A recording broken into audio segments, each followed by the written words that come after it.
Hi, my name is Yvonne Stroman. I'm a person in long-term recovery. We want to welcome you to our Recovery Out Loud Bird speaker series. I am the first up, and so I am just delighted and happy to be here. As I mentioned, I'm a person in long-term recovery, and my sober date is August 9th of 1990. And one way that I can just kind of share a little bit about who I am, I'm a person that is one of 8 children. I was born and raised in upstate New York in a small town called Elmira. Um, Born into a family that was had a hard time expressing our feelings, had a hard time saying I love you and appreciate you. And what I remember about growing up early on was looking at TV back then, and we had the Brady Bunch, right? We had the Partridge Family, and one of the things that I realized is that my family didn't look like what was portrayed on TV. My family was, now I know it's dysfunctional, but back then I just thought being raised by a single mom with not a whole lot of love and attention like we saw on TV, I just felt it was a little bit different. And I didn't know why it was different, but I know that that evoked some feelings of feeling empty inside in terms of why wasn't my family like Carol Brady's family? Why didn't we all sit at the table and eat dinner at the same time? Why weren't wasn't my mother coming to school to see how well I was doing? And it just kind of caused a little bit of not only resentment, but a little bit of shame about that. I saw that my older brothers and sisters were constantly, continuously getting in trouble. And so, we had police officers visit our home a lot of times. And my mother drank a lot. And I didn't understand why she was constantly not available emotionally and why we didn't have a whole lot of things in our life physically, you know what I mean? And so as I grew up, one of the things that I really told myself was I'm going to be a little bit different. I'm not going to have a whole lot of children to raise, and I'm not going to, be at a place whereby I was dependent upon other social services and those kind of things. And so I didn't like my mom a whole lot growing up, and really did everything that I could to kind of try and not be like who she was.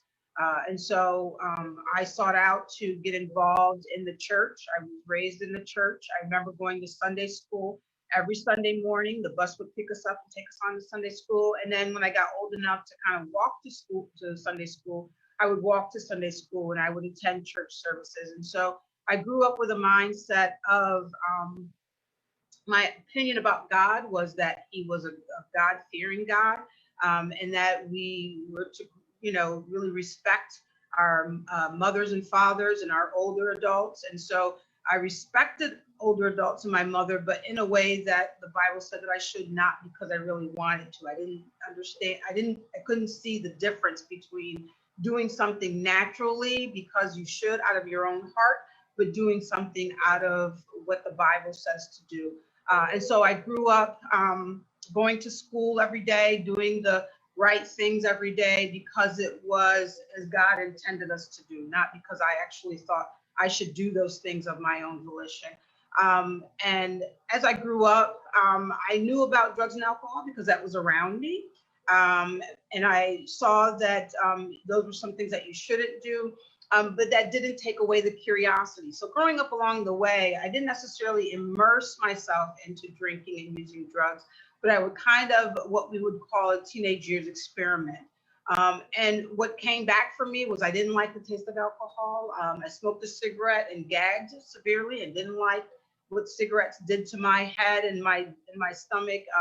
And even smoked marijuana once and thought that that wasn't for me. And so what I knew was staying focused and keeping my eyes on the prize. And so I graduated from high school, went on to college, and really with the onset of I wanted to be an attorney. I saw that on TV and saw the fanfare behind an attorney and wanted to be a lawyer. And so when I went to college, it was the mindset that I would go to college and then I would go to law school. I'm sitting here to you today to tell you that somewhere along the way that didn't happen. And I remember my freshman year in college, and was my college roommate. She and I had birthdays on the same day, but I was a year older than her. Nonetheless, she came into the college dorm and said, we're going to celebrate my birthday or our birthdays. And I had 4 bottles of wine in a bag. And like I said, growing up, I was always kind of anti-alcohol, anti-drugs. And I don't know what changed for me that day. I just know that day we sat down and we drank 4 bottles of Boone's Farm. And what I can tell you to this day is that instantaneously, whatever I thought about alcohol and drugs that day totally changed for me. The way that that wine felt gave me that feeling of heroism, like I was automatically Wonder Woman or the genie in the bottle or whatever you want to create in terms of that fantasy world. That's what came to life for me for alcohol. And so alcohol gave me a feeling of belonging. Alcohol gave me a feeling of acceptance. Alcohol gave me a feeling of beauty and grace that whatever I thought I wasn't, alcohol gave me that permission to feel. And so I proceeded to feel that way all the time with alcohol. So I never drank just to have 1 or 2 sips. I drank to get feeling of pleasure and immense power all the time. And so as a result of that, my college career began to be fixated on when would I be able to go drink.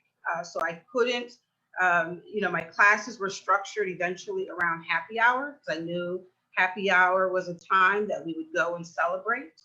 And I felt as though I was due that, you know what I mean? Like this paper I have to turn in, let's celebrate that. I, had this argument with my boyfriend, I need to go celebrate this, get over this. Whatever was going on in my life, alcohol kind of gave the exclamation point and punctuated my deservedness to do whatever I was engaged in doing. And so I'm not really sure how, but I went through 4 years of college and I graduated, and I didn't go to law school. I thought, law school was there at a time that I could go back when I was ready to do that. But for right now, I wanted to celebrate that graduation in a way and toast to myself and when's the party, where's the next party, and all those things. So once I graduated, then I returned home and I began to work at a nonprofit agency working with young people, but again, allowing myself to find folks who drank like I did and who partied like I did. And so I was able to do that, going back home, re-engaging with folks that I went to high school with, and then finding some new friends, but all circulated around. So I knew that, I saw my mother was able to go to work and still drink. And so I found it a fascinating way to do the same thing. I would find a job, but I would also in the evening time and on the weekends, make sure that I was partying and make sure that I was engaging in rewarding myself. That's what I call it, rewarding myself for living life the way that I saw it and those kind of things. And so I did that for several years.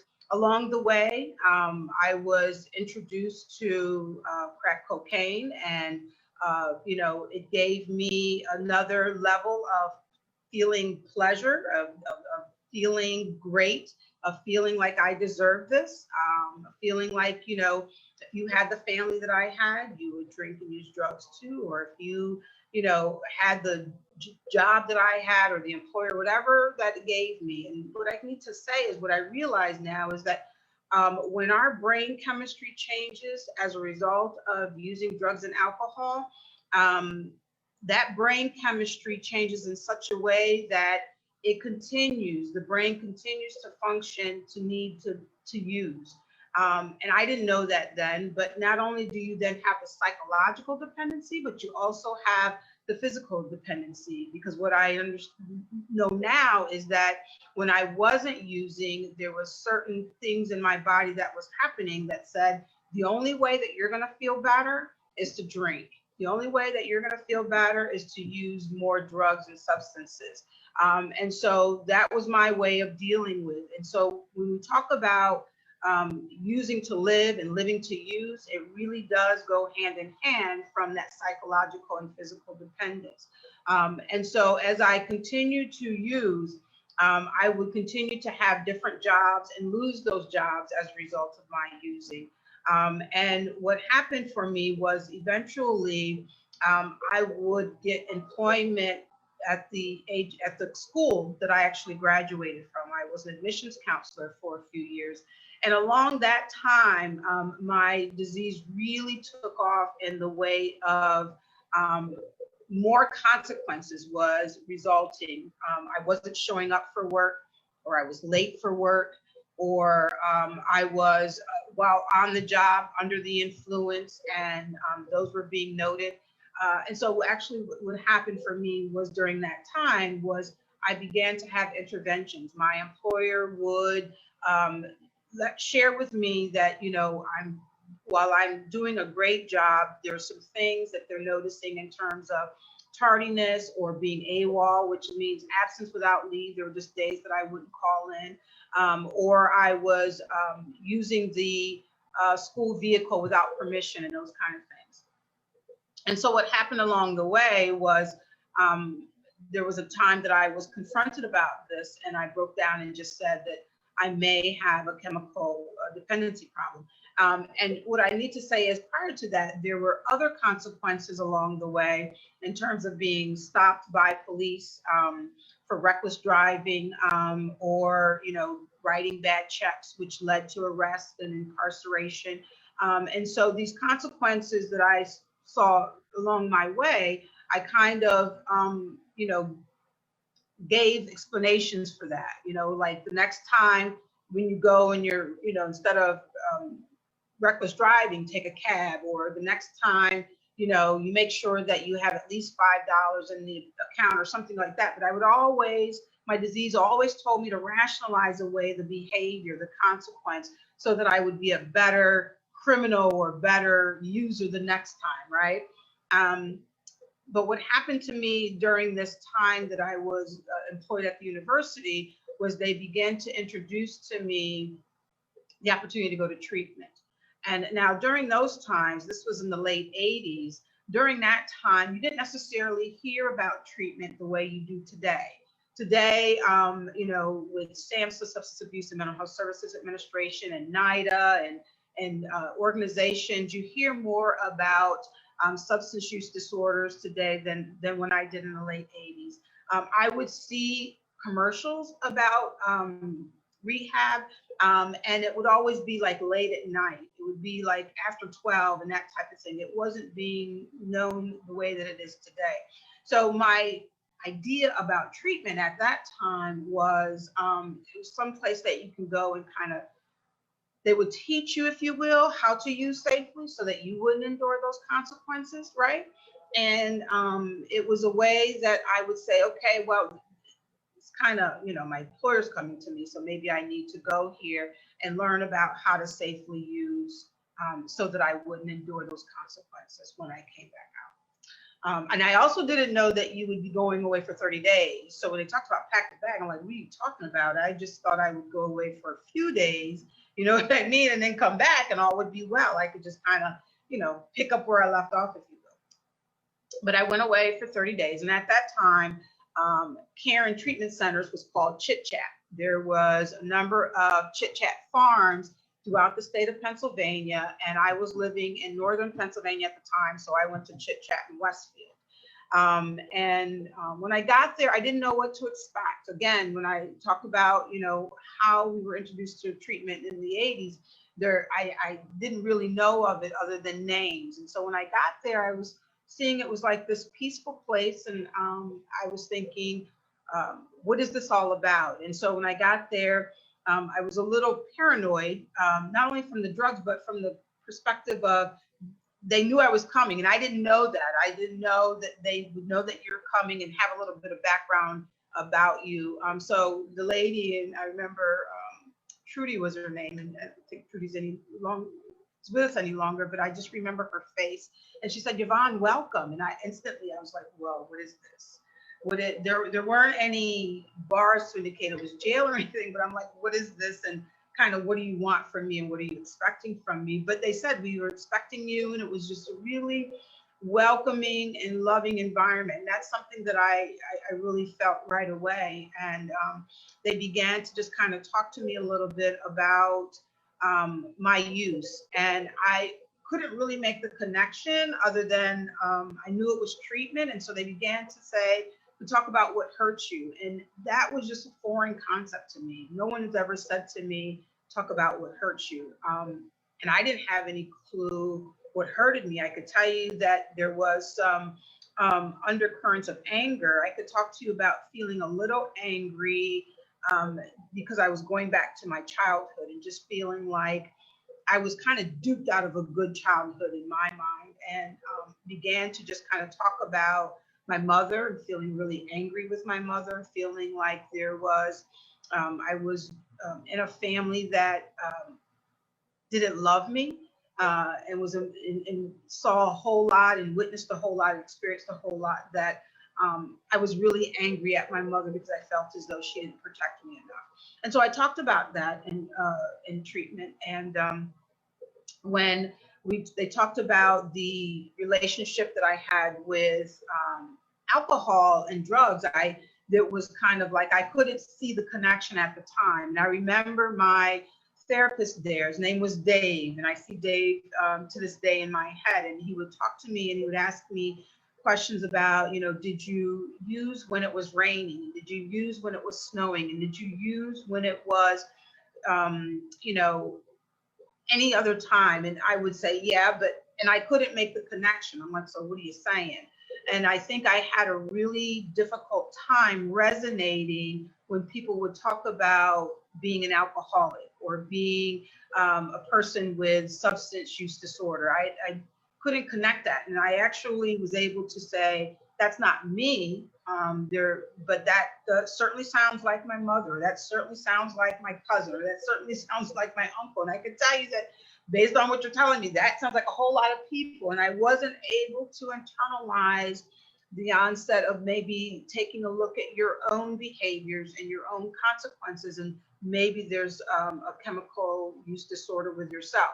All that said, I felt like I was there. I was there to fulfill an obligation to my employer, and I wanted to maintain my employment. So I'm here. And so when I left, and they began to share some information about going to mutual aid support groups, particularly Alcoholics Anonymous, right? And I thought, I could try one or two just to see what it's like. But really, I should take back this information for my family to share this with them because they need it more than I did, right? And so I can tell you what happened for me was because of this sounds like, cousin so and so and mom so and so, and it didn't apply to me. When I left, I stayed sober for about 2 weeks. And what I can tell you about relapse is whatever feelings that you have about yourself, and when you feel like there's something that you're not in compliance with, it makes you feel even worse. And so when I relapsed, I thought to myself, well, no one has to know. And so you can give this portrayal so long as you can kind of keep yourself in check and safely use that, no one's going to know. No one's going to know. But what I can tell you about the disease of addiction is it is a disease that is patient, and it is a disease that lies in wait. And so what happened for me was I was off to the races. I was off to the races as if I never skipped a beat, as if I never went to treatment for 30 days. And so I began to feel a little bit less in terms of my own esteem, like, you got some issues with yourself, and maybe you're one of those folks when they talk about constitutionally incapable of being honest. I thought I was one of those folks. And so being off to the races led to some consequences rather quickly. And I remember that it was 1989, the spring of 1989, whereby I was confronted with some behaviors again by my employer. And I was ready for them to lower the boom and to say, this may not be the place for you to work, and we're going to have to let you go. But what ended up happening for me was they said, we would like you to think about going back to treatment again. And there was something inside of me that just kind of felt like, I don't deserve this. Something inside of me felt like, all you're going to do is mess it up anyway. Why are you even wasting your time and these people's time? Just kind of go and fall off into a land of ill repute and just hang out there. Um, but what I said, so that's what I was thinking. But what I said to them was yes, I will go back to treatment. And I knew a little bit this time what to expect because I had that experience not too long ago.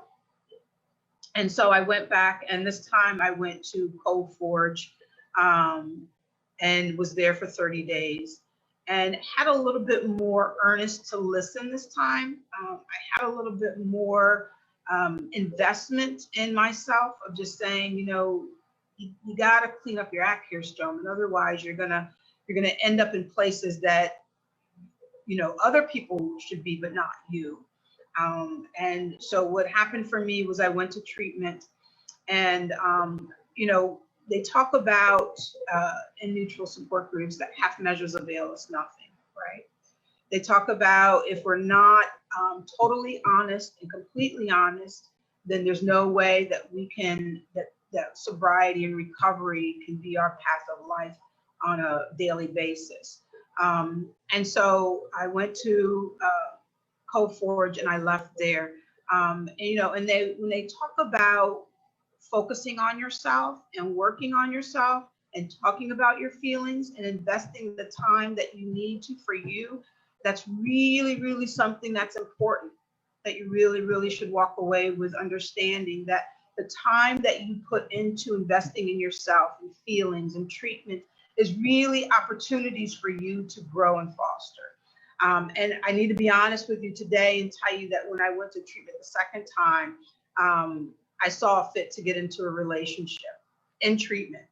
And now today, what I will share with you is when they say two sick people don't make somebody well, that's very, very, very true. Very, very, very true. And so was in a relationship that I had no business being in. And eventually when I left treatment, I was still in that relationship, and that was a toxic relationship. And I didn't stay sober much longer after that. I think maybe 2-3 weeks I stayed sober, and I returned to actively using. And at that time, I just felt like whatever happens to me in terms of this job, it's of no fault of my employer, but I'll take that as just, Yvonne, you need to now just live your life as you see fit. You know what I mean? Like, I felt like I was constitutionally incapable of being honest with myself. So I'm constitutionally capable of being honest with anybody out here. And the thing is that we think, our brain tells us, but you can hang in here, you can school this, you can manipulate this, you can, lie yourself into your own truth.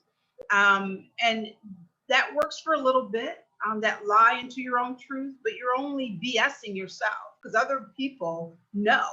Other people know that you're lying. They can see right through you. But your disease cracks you in the way of just thinking this shield out here is your shield of truth, and you can talk your way into any and out of anything. And so what ended up happening was I ended up eventually separating from that employer because they felt as though, we're putting all our eggs into your basket and you're adding nothing to this. And so we just kind of need to part ways. And, if you apply for unemployment, we're not going to fight it, which I thought in my mind, there's a dance in my head that says, great, then that's what I'll do. I'll collect my unemployment, and I'll get the little retirement plan that I invested in. I'll get that, and I'll just, I'm good. I'm good for 6 or 7 months until I need to look for a gainful employment, and unemployment wears off. And so I went back home and, went back home to a mom who continued to use actively. She was continuing to drink alcohol. And so I, when we could celebrate together, we would. I would go and buy her bottle, and I would get my wine, and all would be well. And there was never any conversation with my family about what happened. Never, and that just lends to its own dysfunction. When family members aren't willing to have a conversation with you about your own behaviors for fear of them being confronted by their behaviors, it's like it's all well. It's just one happy dysfunctional family, and so we go on living. And during this time, I was just on a path of self-destruction, and I said, um, it's just I'm constitutionally incapable of being honest with myself, and it is what it is. And um, whatever comes out of all of this is what's supposed to happen. And I just really appreciate today, my higher power today, who's always watched over me and always kept me safe. And I say that to say this, that there had been consequences in terms of arrest and jail time, but it could have been so much worse for me. I'm so happy today that I didn't hurt anyone else in terms of when I operated those motor vehicles under the influence. I didn't hurt anybody else. I wasn't involved in other accidents that caused somebody else to be hurt. I wasn't in accidents that were debilitating for me. I wasn't, I think about my life today and how I know that God watched over me and saved me from those fatal catastrophes that could have happened because of my using.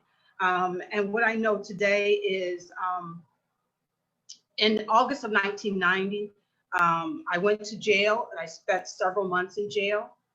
And what I can tell you about that time, and despite the fact that that's not a choice that I would have made for myself, it is that choice that really began the journey of saving my life. And I share that to say this, that sometimes our disease tells us that we don't have a disease, number one, and it tells us that everybody else is to blame for where we are today. But I can put onus on my disease and what's happened as a result of my disease so that I can take responsibility for myself today. And that's the joy of recovery. And so I went to jail and I ended up going back to treatment. And actually the treatment that I went to the first time, Chit Chat Farms, and I was there for 30 days, and it afforded me the opportunity, life take two, to listen, to actively. I was so desperate at that time because I knew that if I did not follow directions this time, that I didn't have another relapse, that was going to be the death of me. And I knew that within everything, within every core of my being. And I was so desperate that I was just like, God, just get me out of this and I'll do what they say. And so they said, we would like to afford you the opportunity to go to a halfway house down in Reading, Pennsylvania, or Moulton, Pennsylvania is what they said. I had no clue where this was. I had no clue where Berks County was, where Rosie Kearney was. I just knew that anything that I thought that I knew in terms of my best path, it led me into rehab or incarceration or job loss or homelessness or something, and none of it was good. And so I said, well, let me hang on to what they're telling me to do, and let me try this. And so I went to Rosie Kearney halfway house and met some beautiful, beautiful women. I believe Helen Fetchel to this day watches over me. And I just, at the time, I didn't like Helen because she would tell me truth. And, in early recovery, what they encourage you, or what they encouraged me to do at that time, was to give myself time. Give myself time to heal, give myself time for my brain to get out of that fog, give myself time, and in the meantime, follow direction. So they gave me permission to be angry. They gave me permission to feel sad. They gave me permission to ask questions. They gave me permission to feel however I wanted to feel, so long as I didn't pick up a drink or a drug. That permission was everything.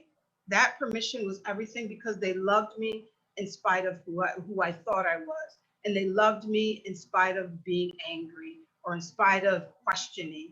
And those things weren't afforded to me, or I thought wasn't afforded to me growing up. So I just really embraced going to meetings. They said you have to do 90 meetings in 90 days. And we would load up the van and we would go to AA meetings, and where I met some of the most beautiful people, and that are still part of my circle to this day. I met the likes of Susan S. And I met the likes of rest in peace Glenna, and I met the likes of rest in peace Jody, and all these women who just showed me what it was like to be a woman in recovery, because I never saw it. I never saw what that looked like. I never gave myself the opportunity or the benefit of learning what it was like to see women in recovery. And they talked about the journey of life on life's terms, and let me know that every day isn't going to be on your terms, but it's life on life's terms, that we can get through each day, one day at a time. That's just for today. And when they would tell me that just for today, it just became easier and softer. And I would begin to share some things about myself that they would tell me, keep coming back. Keep coming back. It works if you work it. And that it gets better. And what I learned along the way is those kindness, those words of love, those words of encouragement is what kept me coming back one day at a time. And so I began to be of service in Alcoholics Anonymous. I began to go to meetings. They say go to meetings before the meeting and stay for the meeting after the meeting. Those things were critical. When they say let's go out for coffee, those things are critical. Those little nuggets, those little nuances of and being able to see recovery in action. That's what it was, seeing recovery in action. That when people are willing to spend time with you on the phone and allow you to scream and allow you to cry and work with you through the steps, that's recovery in action. So many times people get hung up about going to meetings and not wanting to go to meetings. And I encourage people, and I've done this, is to go to meetings even when you don't feel like going to meetings, because you're going to hear something that you thought you would never hear before, or you're going to see something in action that you never thought you would see before. The journey of recovery is a beautiful walk. And then not only is it a beautiful walk with my higher power, but it's a beautiful walk in terms of seeing others. I am so appreciative when I see people for the first time saying, I'm just trying to get sober. And I have the opportunity to share with them what was shared with me, to keep coming back, to be easy with yourself, to easy does it. Those words can mean so much. And we don't think about them, but they can be so much for somebody who is just starting off on this journey. And I can tell you that on August 9th, this past August 9th, I celebrated 30 years now. Who ever told me? And I would hear people before me talk about celebrating 25, 30, 35 years. I think of Drew E., who, when I first met Drew, he was just an awesome dynamite man. Ken Gill, who talks about what it means to be in recovery and to know that you can have relationships with folks of the opposite sex and it be genuine, that they're going to tell you and show you what recovery looks and feels like. And I just am so enamored with recovery because I see it. I see it show up. I see it in people's faces and hear it in their hearts and see it in their daily walk, that they're not just talking the talk, but they're walking the walk. And they will just reach out, give a hug, say, I've been thinking about you, say, I love you. Those things are immeasurable. And when we can do those things for ourselves, daily I get up and I thank God for another day sober.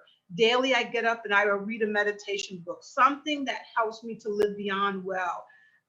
Never beyond, I'm telling you, beyond my wildest dreams. Since being sober, I've been able to go back to college. I didn't become a lawyer, not a lawyer, but I did go back and get my master's. And I'm working in a field that it helps me to be able to share with folks who I am and who I was and what it was like, and give voices of encouragement. Anytime that I'm able to just basically connect with the humanity, because that's really what living is about, is being able to connect with humanity and to be of service for others. That's what humanity is really about, to be able to do those things and walk in a light and in the spirit where I can't, God can. I think I'll let him. Uh, Sometimes I just can't put words to it. I can just feel it and just know that it's all good today. Um, so it's National Recovery Month.